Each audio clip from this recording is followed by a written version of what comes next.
Ok, Isaías 53 del 10 al 12. Dice, vamos a ver primero las profecías sobre la resurrección. Estas son las profecías sobre la resurrección. Dice Dios, dice la traducción lenguaje actual, dice Dios quiso humillarlo y hacerlo sufrir, y el fiel servidor ofreció su vida como sacrificio por nosotros. Por eso él tendrá una vida larga, llegará a ver sus descendientes y hará todo lo que Dios desea. Dice el 11 y el 12. Después de tanto sufrimiento comprenderá el valor de obedecer a Dios. El fiel servidor, aunque inocente, fue considerado un criminal, pues cargó con los pecados de muchos para que ellos fueran perdonados. Él dio su vida por los demás. Por eso Dios lo premiará con poder y con honor. Este salmo fue escrito 1000 años antes de que Jesús viniera. Isaías fue 500 años antes de que Jesús viniera a este planeta Tierra. 500 años. ¿Sí? Entonces, estamos hablando de que él no tendría acceso a información de lo que iba a pasar en el año 33 después de Cristo. ¿Sí? Entonces, que fue la muerte del Mesías. ¿Sí? Dice aquí que Dios padeció, fue humillado, sufrió, ¿sí? Se hizo el cordero inmolado por los pecados. Cuando Jesús viene y hace el sacrificio por nosotros, entonces ya no hay más sacrificio por los pecados. Ya no hay gente que se latiga, hay gente que hace tantas cosas, pero ya no hay más sacrificios por los pecados. Tú adquieres automáticamente al aceptar al Señor Jesucristo, adquieres tu salvación y ya no hay otra cosa que le puedas añadir. Tú adquieres la salvación desde el primer día que tú crees en el Señor. Sí, ¿qué es lo difícil? Conservar esa salvación. No sé si en la escuela te pusieron a hacer eso, de que te tienes que llevar un huevo a tu casa, un, no sé, blanquillo, como le quieras decir, y tienes que llevártelo a tu casa y llevarlo y cuidarlo una semana, y no se te tenía que tronar. Y casi la mayoría no lo llevaba, porque se les quebraba. Entonces así es la salvación, ¿sí? No podemos decir que el pecado abunde para que el pecado suba para que la gracia abunde. De ninguna manera. Debemos de tratar de cuidar esa salvación. Dios te la da desde el primer día. Son como los puntos del boxeador. Te los dan, empiezan con 10 y van perdiendo puntos conforme. Sí. Si se cae, te quitan 2. Si pierdes el round, menos golpes, te quitan 1. Cosas así, ¿sí? La salvación es igual.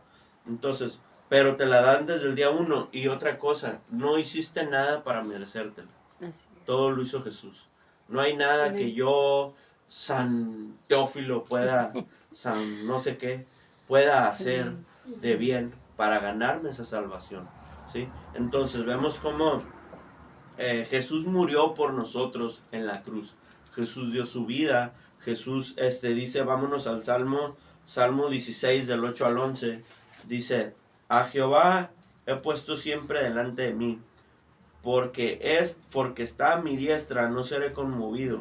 Me alegro por tanto en mi corazón, y se gozó mi alma. Mi carne reposará confiadamente, porque no dejarás mi alma en el Seol, y no permitirás que tu santo vea corrupción. Me mostrarás la senda de la vida, en tu presencia hay plenitud de gozo, delicias a tu diestra para siempre. Dice, a Jehová he puesto siempre delante de mí. Te está hablando de la vida de Jesús. Aquí esto, desde el Isaías hasta el Salmo que acabamos de leer, te está hablando de la venida del Mesías. De la venida del Mesías que ocurrió en el año 0 y que se cumplió su muerte en la cruz en el año 33. ¿Sí? Entonces dice, porque está a mi diestra, no seré conmovido. Cuando se escribe este salmo, Jesús todavía estaba a la diestra de Dios Padre. Fue en el año 1000, en la época de David. Entonces todavía Jesús no venía. Dice, por eso escribe él, dice, porque está a mi diestra, no seré conmovido. Son palabras de Jesús, ¿sí? A través de los salmos nosotros podemos encontrarnos varias palabras de Jesús, como el Salmo 22. que te habla del sufrimiento total de Jesús en la cruz. Dice, contar puedo, dice, los huesos de mi cuerpo. ¿Sí? Entonces te habla sobre todo lo que sufrió, pero dice aún así, fíjate, te habla, él sabía todo lo que iba a venir a padecer, y dice en el 9, dice, se gozó mi alma y mi carne reposará confiadamente. Fíjate cómo Jesús puede decir, voy a morir en la cruz, voy a sufrir, sí, pero mi carne va a reposar confiadamente. Como sí, aún en el dolor y en el sufrimiento, él puede encontrar un propósito, el propósito de la cruz, el propósito de la obra de Jesús en la cruz, de venir y morir por todos nuestros pecados para que nosotros no padeciéramos. ¿A quién le tocaba morir en la cruz? A nosotros. A nosotros nos tocaba morir en la cruz. ¿Sí? Dice, porque no dejarás mi alma en el Seol, ni permitirás que tu santo vea corrupción. Jesús muere el día viernes. Sí. Y el día domingo resucita. ¿En dónde se la pasa Jesús todo ese tiempo? En el Seol. Aquí los judíos usaban una palabra en el Antiguo Testamento que se llamaba Seol. La palabra Seol describía lo más común era el cementerio. Eso era lo que describía la palabra Seol, ¿sí? Cuando Jesús viene, Jesús descubre el infierno y Jesús descubre a los demonios y descubre a Satanás, el Señor lo reprenda, ¿sí? Pero antes de eso, en la Biblia se menciona muy poco, en el Antiguo Testamento. Casi todo se basa en que los judíos obedecieran y el mundo obedeciera a las leyes de Dios. Pero cuando Jesús viene, Jesús destapa públicamente los infiernos y los demonios. Sí, Jesús destapa todo eso. Y cuando dice aquí, no dejarás mi alma en el Seol, en este momento se refiere al infierno. Pero los judíos lo usaban mucho para el Seol, para decir la palabra refiriéndose al cementerio, ¿sí? Pero Jesús aquí se refiere en el Seol. Ahorita les voy a llevar a otro versículo, porque para toda teoría debes de tener dos versículos de apoyo. Este es uno, ahorita les voy a dar el otro. Dice, no permitirás que tu santo vea corrupción. Se refiere a que no iba a tener pecado. Dice, no permitirás que tu santo vea corrupción. Se refiere al mismo. Dice, me mostrarás la senda de la vida.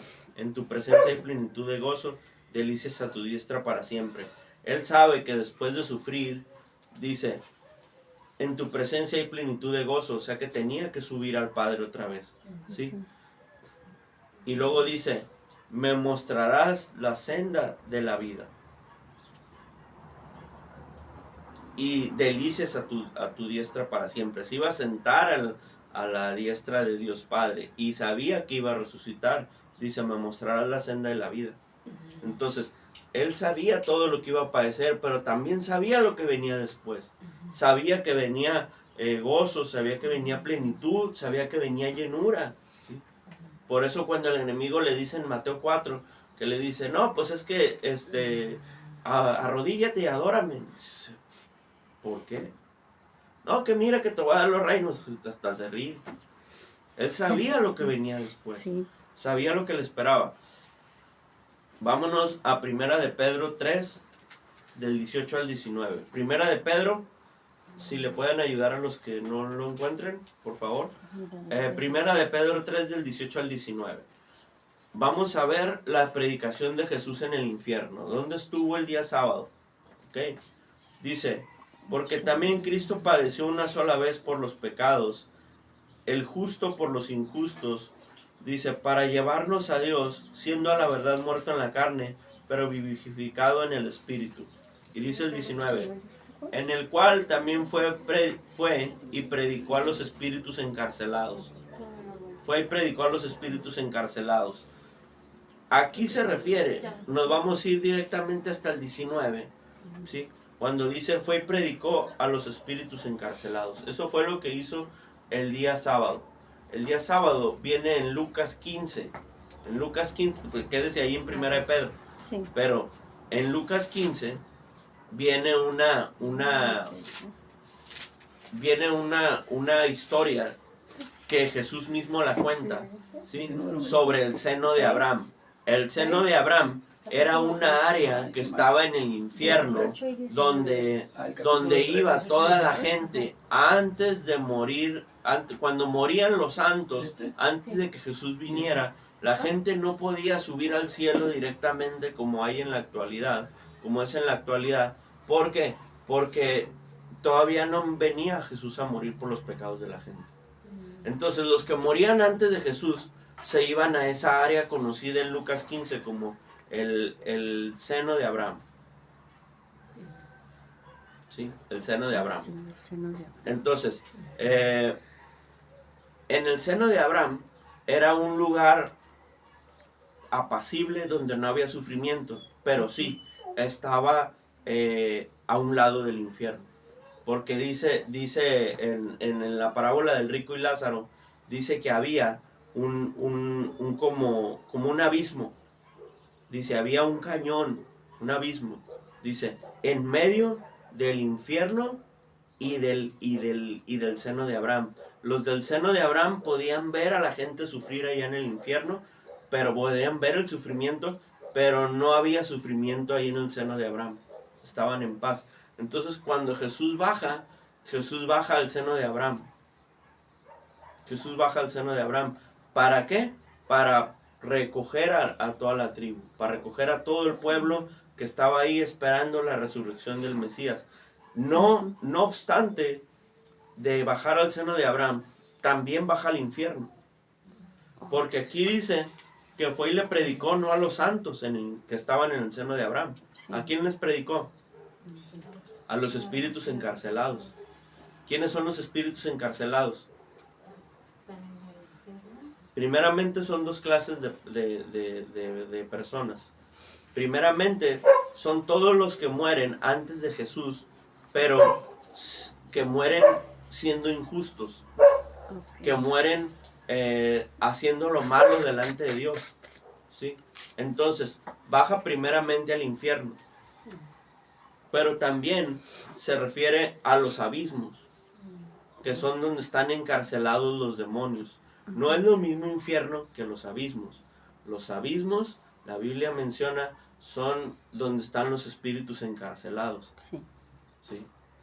Los demonios más fuertes están en el abismo, que son los que van a ser abiertos cuando dice que baja el ajenjo y abre las puertas del abismo. Y salen los demonios a atormentar durante la gran tribulación, durante los 3 años y medio, salen a atormentar a la gente por 3 años y medio a la humanidad. Dice, y no se les dio poder para matar a la humanidad, sino solamente para torturarla. Pero los más poderosos están encarcelados en los abismos. ¿Por qué están encarcelados en los abismos? Porque los que están sueltos ahorita son como, para que me entiendas, son como las cucarachas espirituales. Solo tienen el poder que tú les das. Si tú no les das poder, ellos no tienen ninguna autoridad ni de acercarse.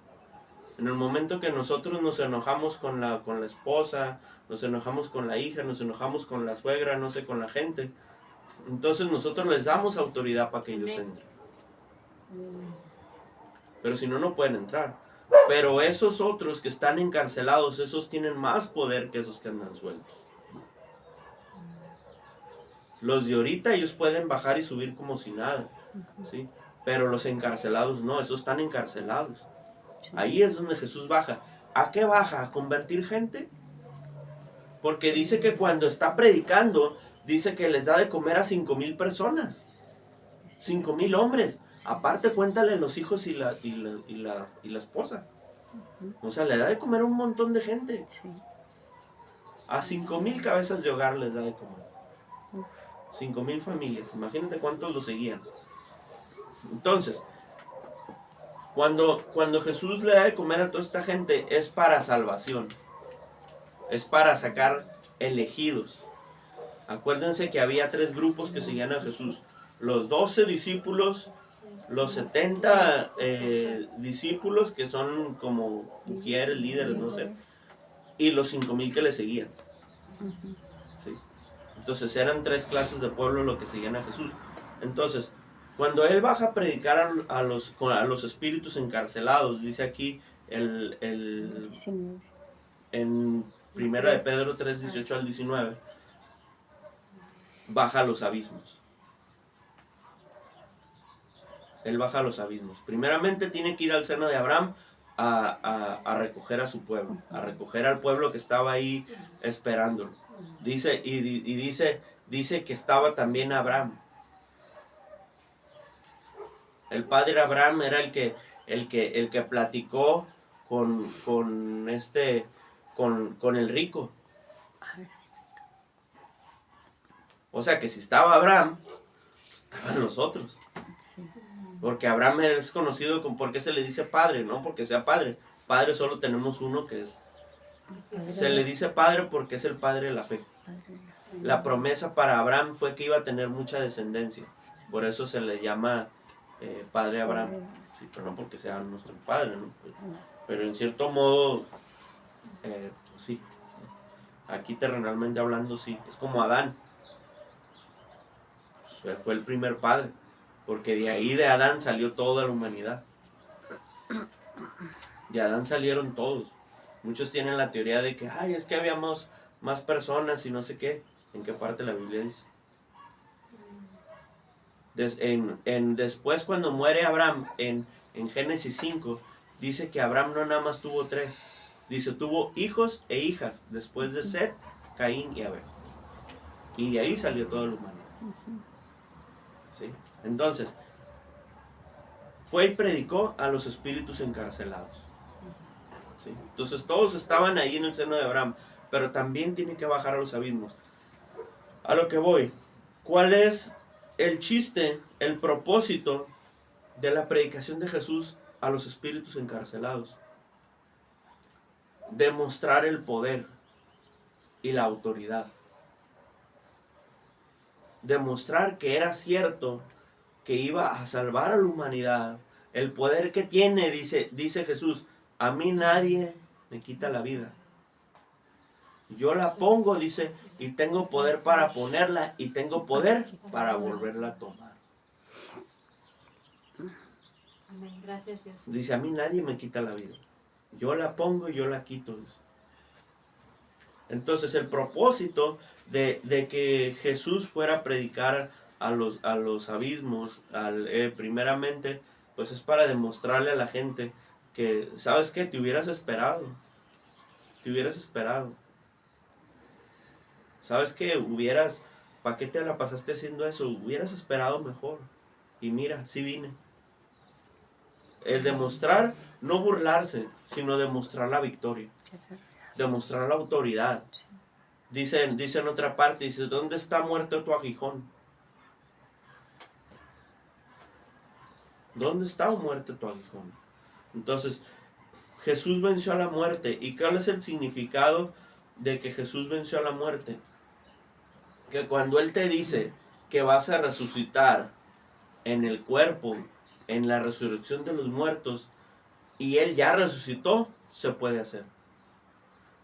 Había un hombre que se llamaba José Luis de Jesús Miranda, ya murió, que decía que era el Cristo. Se la pasaba metiéndose cocaína y apostando en Las Vegas, y decía que era el Cristo. A mucha gente engañó, siguió como se llama Ministerio Creciendo en Gracia, y se ponían los 3 6 tatuados y 3 S de este lado.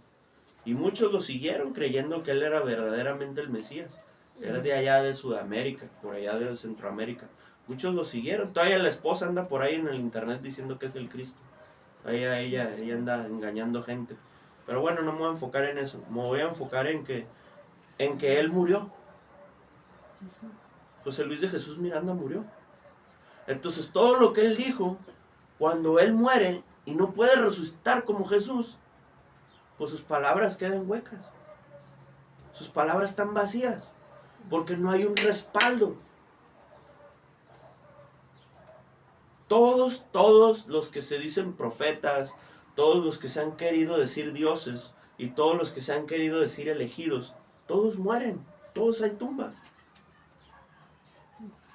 De todos. De Jesús no. Jesús sí resucita. Y mucha gente va a decir, no, es que no resucitó. Ok, pues ahí está la tumba. Tan fácil es ir a meterse y ver y buscar el cuerpo. Tan sencillo como eso. Porque ahorita la gente dice, no, pues si lo toco lo creo. Ok, métete a la tumba. Así de sencillo. Nadie te engaña. Va a ir a Israel y meterse a la tumba. Está vacía. ¿Sí? Entonces, el propósito de Jesús es respaldar su palabra. Que cuando Él te dice, voy a preparar morada para ti en el cielo, y lo ves que resucita, y dice que la gente, alrededor de 500 personas estaban viendo cuando Él sube al cielo. Y todavía les dicen dos ángeles, le dicen, así como vieron a Jesús subir, así mismo va a bajar. Te habla de cuando se acaba la gran tribulación, cuando regresa por segunda vez. ¿Sí? Sí.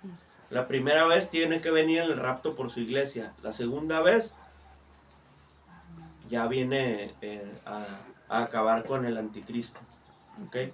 Entonces vámonos a Lucas 24, del 4 al 6. Dice, aconteció que estando ellas perplejas por esto, he aquí se pararon junto a ellas dos varones con vestiduras resplandecientes, y como tuvieron temor y bajaron el rostro a tierra, les dijeron, ¿por qué buscáis entre los muertos al que vive? No está aquí, sino que ha resucitado. Acordaos de lo que os habló cuando aún estaba en Galilea.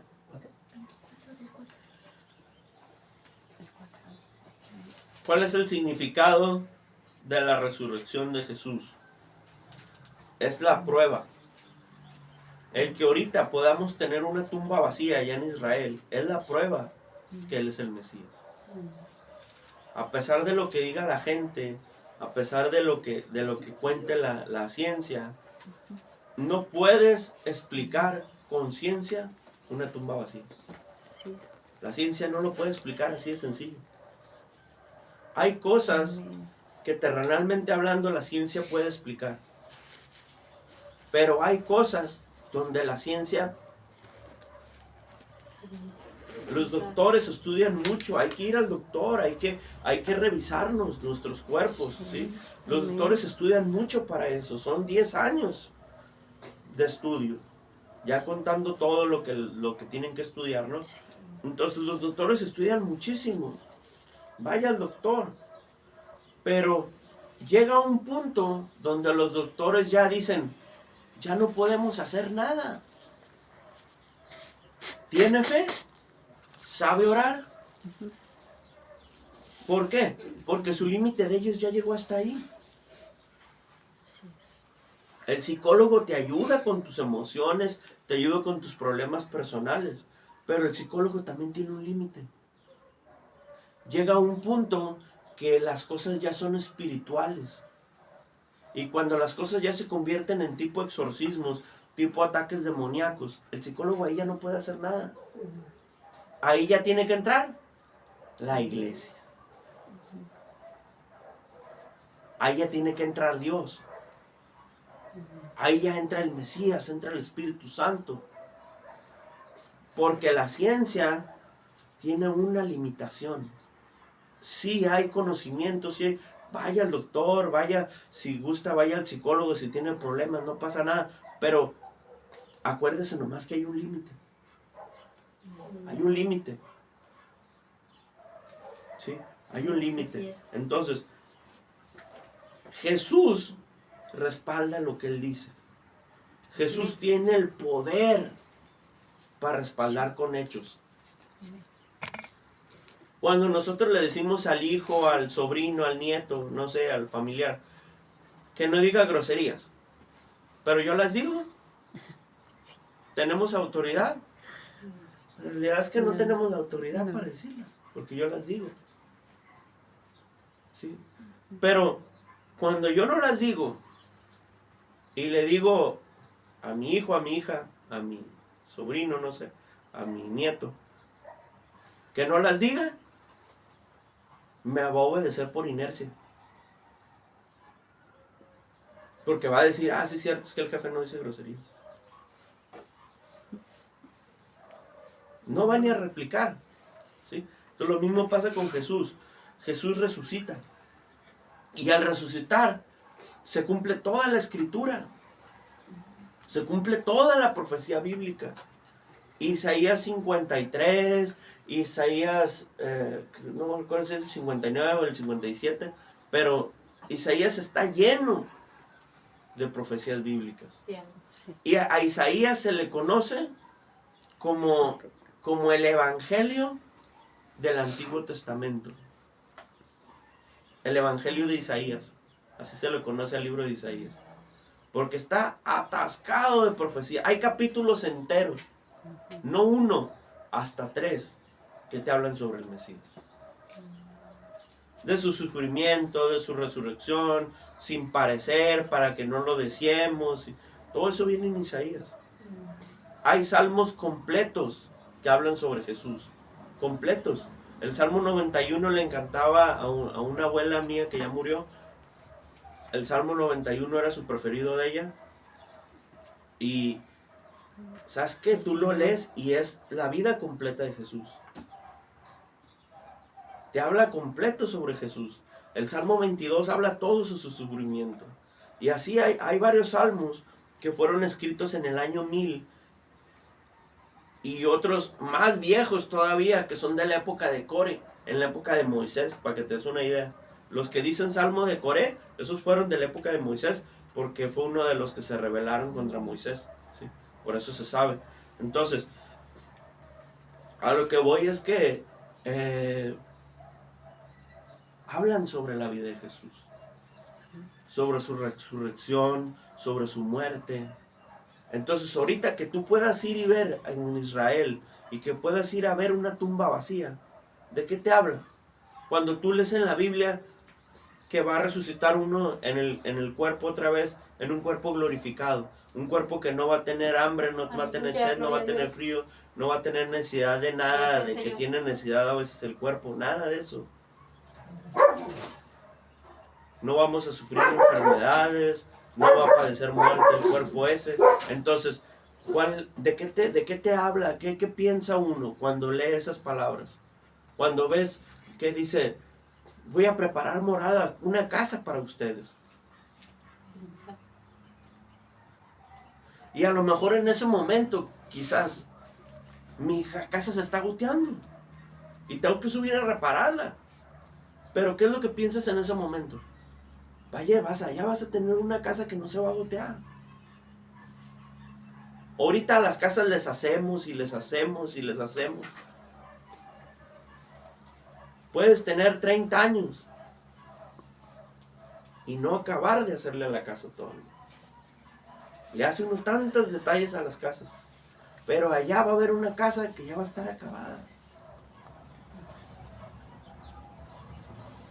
Pero aquí tenemos que hacerla. Pero allá vamos a tener una que no perece. Un cuerpo que no perece.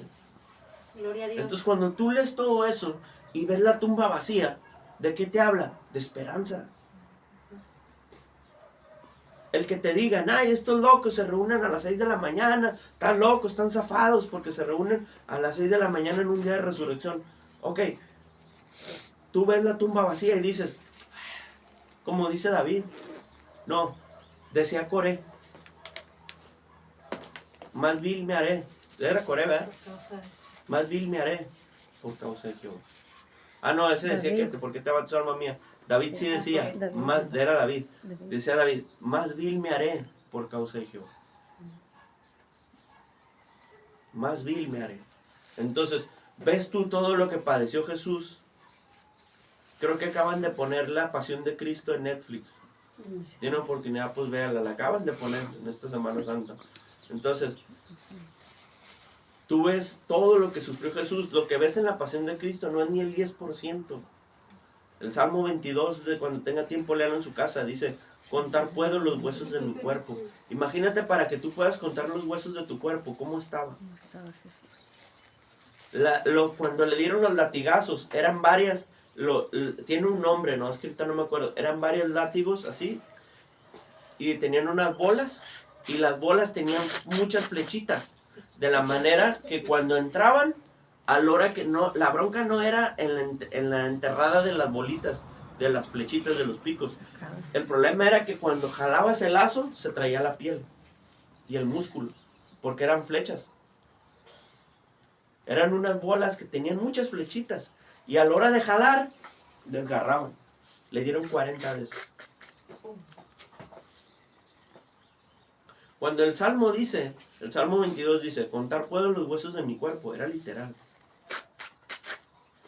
Dice, mi cuerpo se derrama como aguas. ¿Qué le sale al último cuando le pican a un lado? Agua con sangre. ¿Por qué sale agua de la sangre? Porque ya no tenía sangre. Ya la había derramado toda. Fíjate, y aún estaba con vida. Por eso cuando al principio le dan a beber vino, no lo quiere. No, dice, porque yo vine a cumplir esta tarea y la tengo que cumplir bien, sobrio, sin mancha, sin arruga. Gracias. Entonces, cuando tú ves el sacrificio que hizo Jesús en la cruz, dices, lo que yo padezco no es nada. Amén. A él lo escupieron, lo patearon. Quizás a nosotros nomás nos dicen que estamos locos, Lucas. Pero a él lo escupieron. Entonces, cuando tú ves la tumba vacía, ¿de qué te habla? De esperanza. Amén. Que lo que estás pasando, que el congregarte no es un error. Porque vas a esperar en Dios un día. Gracias, Dios. Un día te van a recompensar, escúchame bien, y no lo tenemos que hacer por la recompensa. Todos esos domingos de resurrección que te levantabas a las 6 de la mañana.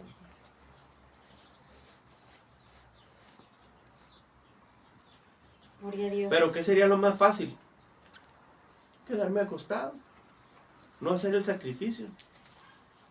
Decir, ay, al cabo al final, ay, me arrepiento.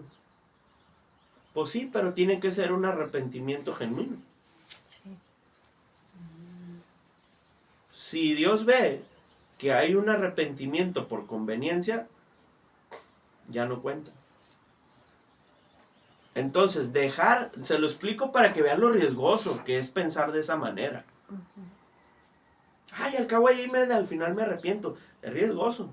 Porque donde te detecten que es por pura conveniencia, o sea, que si sigues viviendo vas a seguir en las mismas, o sea, bien peligroso. Al ladrón en la cruz le funcionó, pero porque él ya no iba a vivir más, él ya estaba al borde de la muerte. Pero en nosotros decir, ay, es que al cabo al final me arrepiento, aguas. Porque donde nos detecten que el arrepentimiento no es genuino, no nos sirvió de nada. Sí, entonces, la esperanza de la resurrección.